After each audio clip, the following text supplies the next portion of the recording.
പുതിയ അധ്യയന വർഷത്തെ വരവേൽക്കാനൊരുങ്ങി കണ്ണൂരിലെ സ്കൂൾ വിപണികൾ. വിദ്യാർത്ഥികളെ ആകർഷിക്കുന്ന വ്യത്യസ്തമായ കുടകളും ബാഗുകളുമെല്ലാമാണ് വിപണിയിലെ താരങ്ങൾ. പുതിയ അധ്യയന വർഷത്തിലേക്കായി ബാഗുകളും പുസ്തകങ്ങളും കുടകളുമൊക്കെയാണ് സ്കൂൾ വിപണിയിൽ ഏറ്റവും അധികം വിറ്റഴിയുന്നത്. ഇതിനു പുറമെ പുസ്തകങ്ങൾ വൃത്തിയോടെ പൊതിഞ്ഞ് സൂക്ഷിക്കാനുള്ള പുതുമയാർന്ന പൊതികളും കുട്ടികളെ ഏറെ ആകർഷിക്കുന്നവയാണ്. നോട്ട്ബുക്കുകളിൽ ക്ലാസ്മേറ്റ് ക്യാമൽ നോട്ട്ബുക്കുകളാണ് കൂടുതലായി വിറ്റഴിയുന്നത്. റെയിൻ കവറോട് കൂടിയ ബാഗുകളും ലിപ്സ്റ്റിക് രൂപത്തിലുള്ള റബ്ബറും മാജിക് പെന്നുമൊക്കെയാണ് ഇത്തവണ താരങ്ങൾ.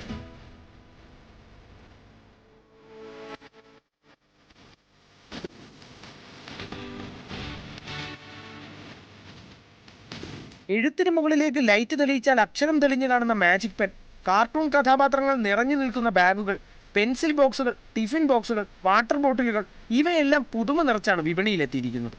കുട്ടികളെ ആകർഷിക്കാൻ നിരവധി പുതുമകൾ ഇത്തവണത്തെ വിപണിയിൽ ഒരുക്കിയിട്ടുണ്ട്. സ്കൂളുകളും സഹകരണ സ്ഥാപനങ്ങളും മറ്റും സ്കൂൾ വിപണികൾ ആരംഭിച്ചത് വർഷങ്ങളായി ഇത്തരം കച്ചവടങ്ങൾ നടത്തുന്ന വ്യാപാരികളുടെ വയറ്റത്തടിക്കുകയാണെന്ന് വ്യാപാരികൾ പറയുന്നു. വ്യാപാരികളെ സംബന്ധിച്ചിടത്തോളം നമുക്ക് കുട്ടികൾക്ക് വിതരണം ചെയ്യേണ്ട കുടകളും പുസ്തകങ്ങളും അടക്കമുള്ള ബാഗുകൾ അടക്കമുള്ള വസ്തുക്കൾ വിപണനം ചെറിയ രീതിയിൽ നടക്കുന്നുണ്ട്. എങ്കിലും ചില സഹകരണ സ്ഥാപനങ്ങളും അതുമാത്രമല്ല സ്കൂൾ തലത്തിൽ തന്നെ യൂണിഫോം അടക്കമുള്ള നോട്ട്ബുക്ക് അടക്കമുള്ള വസ്തുക്കൾ വിതരണം ചെയ്ത് വ്യാപാരികൾക്ക് കിട്ടുന്ന ഒരു വിപണി ഇല്ലായ്മ ചെയ്യാൻ വേണ്ടി പോവുകയാണെന്നാണ് നമ്മൾ ഭയപ്പെടുന്നത്. പല കമ്പനികളുടെ പല വിലകളിലുള്ള നോട്ട് പുസ്തകങ്ങളും അവ വൃത്തിയോടെ സൂക്ഷിക്കാനുള്ള പുതുമയാർന്ന പൊതികളുമെല്ലാം വിപണിയിൽ ലഭ്യമാണ്. സ്കൂൾ വിപണിയിൽ ഏറ്റവും അധികം വിറ്റഴിയുന്നതും നോട്ട്ബുക്കുകൾ തന്നെ.